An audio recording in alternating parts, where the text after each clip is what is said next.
बढ़ते हैं तो समस्याएं भी, शैतान भी हमारे जीवन में कई प्रकार के संकट को, रुकावट को लेकर आता है।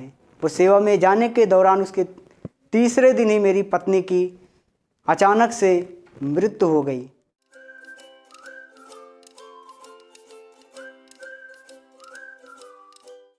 सबको जय मसीह की। मेरा नाम पास्टर राजेश कुमार, मैं यूपी अमेठी डिस्ट्रिक्ट से बिलोंग करता हूं और मेरा पुराना जीवन में 2010 में चंडीगढ़ आया हुआ था और जॉब करने के लिए आया था। उस समय मैं प्रभु को नहीं जानता था। मैं एक बौद्धिस्ट परिवार से था जो किसी भी ईश्वर पर विश्वास नहीं करते हैं। और मैं जब इधर चंडीगढ़ जॉब के लिए आया उस समय मेरी पत्नी और मेरे दो बेटियां थीं और मेरी पत्नी को उस समय हार्ट का प्रॉब्लम था और हम इधर इलाज के लिए आए हुए थे। पीजीआई में इलाज चल रहा था और उसी दौरान मेरी पत्नी प्रेग्नेंट थी और डॉक्टरों के पास गए तो डॉक्टर ने बोला इस हालत में और इस समस्या में क्या है, बचना बच्चे का भी मुश्किल है।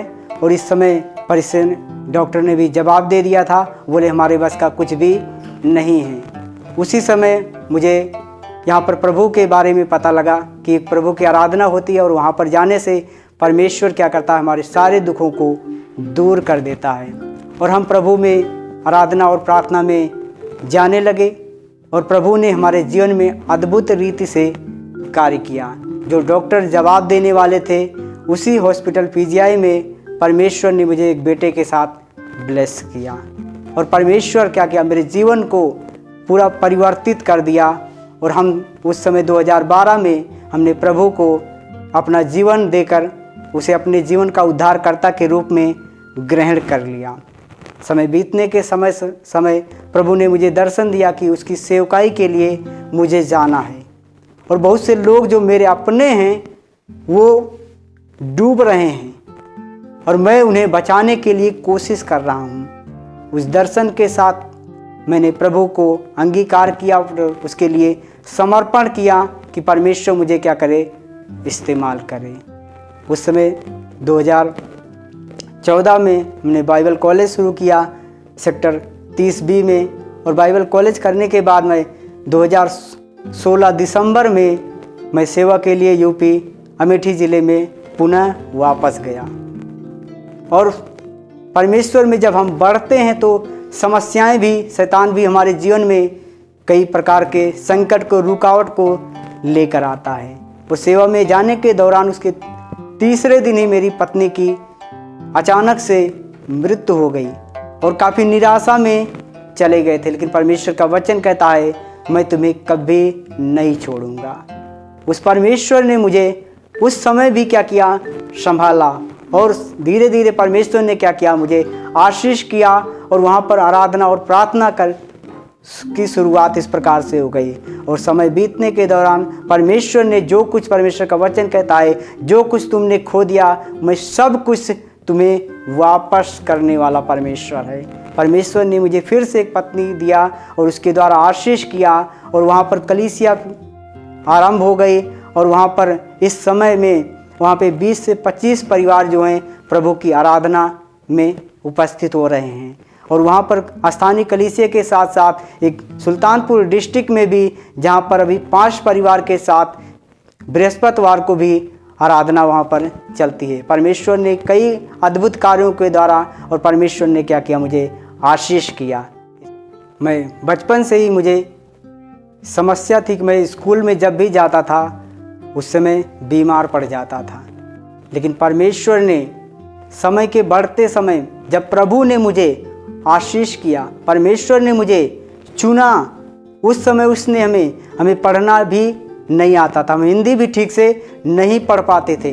लेकिन परमेश्वर की दया और अनुग्रह उसने मेरे जीवन में कार्य किया कि हम वचन को पढ़ने के लिए परमेश्वर ने सामर्थ्य दिया। मैं स्कूल में केवल क्लास 2 में केवल पढ़ा हूँ, लेकिन परमेश्वर ने मुझे बाइबल कॉलेज में पढ़ने के लिए वो अनुग्रह और दया किया, जिसके द्वारा हमने बाइबल कॉलेज को पूरा करके फिर हम सेवकाई के लिए जा सके। और मेरे जीवन में, मेरे घर परिवार में समस्याएं बहुत थी, लोग समस्या से, सब बीमारियों से, दुष्ट आत्माओं से भरे हुए थे, लेकिन परमेश्वर ने उनके एक एक के जीवन को क्या किया? परिवर्तित किया। एक एक के जीवन को क्या किया? बदल दिया, जिससे कि हम सभी मिलकर आराधना और परमेश्वर की महिमा कर सके। उस समय जब हम प्रार्थना के लिए गए थे, उस समय हमारे पास कोई भी जगह नहीं थी, कोई भी व्यवस्था नहीं थी। हम एक छप्पर में आराधना करते थे, लेकिन परमेश्वर ने क्या किया? आशीष किया, और वहाँ पर दीवार बन के उस पर चादर रख के प्रार्थना करने के लिए परमेश्वर ने मदद और सहायता की। अद्भुत रीति से परमेश्वर ने क्या किया? मेरे जीवन को कार्य किया। और बहुत से परमेश्वर ने चिन्ह और अद्भुत चमत्कार के द्वारा लोगों के जो बीमार थे उनके जीवन में परमेश्वर ने क्या किया? अद्भुत रीति से कार्य किया। कई लोगों के पास बच्चे नहीं थे, उनको 10 साल मैरिज को गया, लेकिन परमेश्वर की आराधना में आने के द्वारा परमेश्वर ने क्या किया? अद्भुत रीति से क्या किया? हमारे जीवन को आशीष किया है।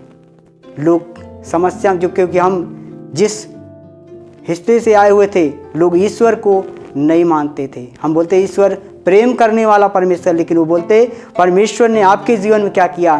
संकट को दिया, समस्याओं को दिया है। अगर परमेश्वर ने आपको आशीष नहीं किया, वो हमें क्या आशीष करेगा? लेकिन परमेश्वर हमारा कहता है, मैं तुम्हें 100 गुना आशीष करूंगा। जो लोग मुझे ऐसा बोलते थे, उनके जीवन में भी मैंने बोला उस पर विश्वास कीजिए, परमेश्वर आपके जीवन को बदल देगा। कई लोग बीमारियों से जकड़े हुए थे, कई लोगों को दुष्ट आत्माओं से बंधे हुए थे। परमेश्वर उनके जीवन को क्या किया? आशीष किया। और क्या किया? उन्हीं लोगों को जो मेरा विरोध करने वाले थे, मेरे अपने लोग थे, उनको परमेश्वर ने क्या किया? उनके जीवन में कार्य किया। वो लोग अब परमेश्वर की महिमा करते हैं। इसलिए परमेश्वर के नाम की महिमा हो। मैं आप सबको केवल यही कहना चाहता हूँ कि उस परमेश्वर के लिए कोई भी कार्य असंभव नहीं है। उस परमेश्वर के लिए आपकी कोई भी योग्यता नहीं चाहिए, केवल आपका समर्पण चाहिए। आप उस पर विश्वास करेंगे, परमेश्वर आपकी जीवन की कैसी भी परिस्थिति क्यों ना हो, आपके जीवन की कैसी भी समस्या क्यों ना हो, वो परमेश्वर सब में विश्वास योग्य है। इसलिए एक बार उस परमेश्वर को परख कर देखें, अपने जीवन में उसे संपूर्ण रीत से, एक दिन के लिए ही आप अगर संपूर्ण रीत से उस पर विश्वास करते हैं, वो परमेश्वर आपको आशीष करेगा। इसलिए अपने जीवन में एक बार उस परमेश्वर के प्रेम को चेक कर देख लीजिए। वो परमेश्वर भला परमेश्वर है। इस गवाही के द्वारा परमेश्वर आप सबों को भी आशीष करे। जय मसीह की। जय मसीह की। अगर आपके भी कोई प्रार्थना विषय या गवाही है तो हमें ज़रूर बताएं इस नंबर पर। और अगर इस सेवा के लिए आप दान देना चाहते हैं, भेंट देना चाहते हैं, तो इस अकाउंट नंबर पर आप ज़रूर अपने दान को दें। परमेश्वर आपको आशीष दे। जय मसीह की।